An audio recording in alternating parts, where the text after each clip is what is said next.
Hi hello అండి, welcome to our channel. ఈరోజు అయితే ఒక ఇంట్రెస్టింగ్ క్వశ్చన్ ఏంటంటే, జీపీఎస్ ట్రాకింగ్ డివైస్ ఫిట్ చేసుకున్న తర్వాత మన బండి బ్యాటరీ అనేది డౌన్ అవుతుందా అని చెప్పి అడుగుతున్నారండి. జీపీఎస్ ట్రాకింగ్ అనేది మనం ఫిట్ చేసుకున్న తర్వాత మన వెహికల్ యొక్క బ్యాటరీ ఏమాత్రం డౌన్ కాదండి. ఎందుకంటే ఇందులో ఇన్బుల్ట్ బ్యాటరీ ఉంటుందన్నమాట. తర్వాత కనెక్షన్ ఇచ్చేటప్పుడు కూడా ఇందులో ఇన్బుల్ట్ బ్యాటరీ ఉంటుందన్నమాట. ఓకేనా. తర్వాత మనం పవర్ కనెక్షన్ దానికి కనెక్ట్ చేసుకునేటప్పుడు కూడా ఇవి 4 వైర్స్ ఉంటాయన్నమాట. ఈ 4 వైర్స్లో ఇగ్నిషన్ అని చెప్పి ఒకటి ఉంటుందన్నమాట.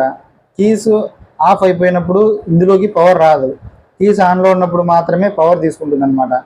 దీనివల్ల ఏంటంటే మన బ్యాటరీ బండి రన్నింగ్లో ఉన్నప్పుడు మాత్రమే ఇది ఛార్జింగ్ అయ్యి వర్క్ అవుతుందన్నమాట.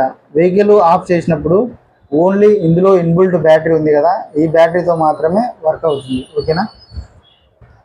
ఇలాంటి మరిన్ని టెక్నికల్ వీడియోస్ కావాలంటే మన ఛానల్ను సబ్స్క్రైబ్ చేయండి. అలాగే మీ ఫ్రెండ్స్ అండ్ ఫ్యామిలీలో ఎవరికైనా జీపీఎస్లు కానీ సీసీటీవీ కానీ రిక్వైర్మెంట్ ఉంటే ఈ రీల్ వాళ్ళకి షేర్ చేయండి.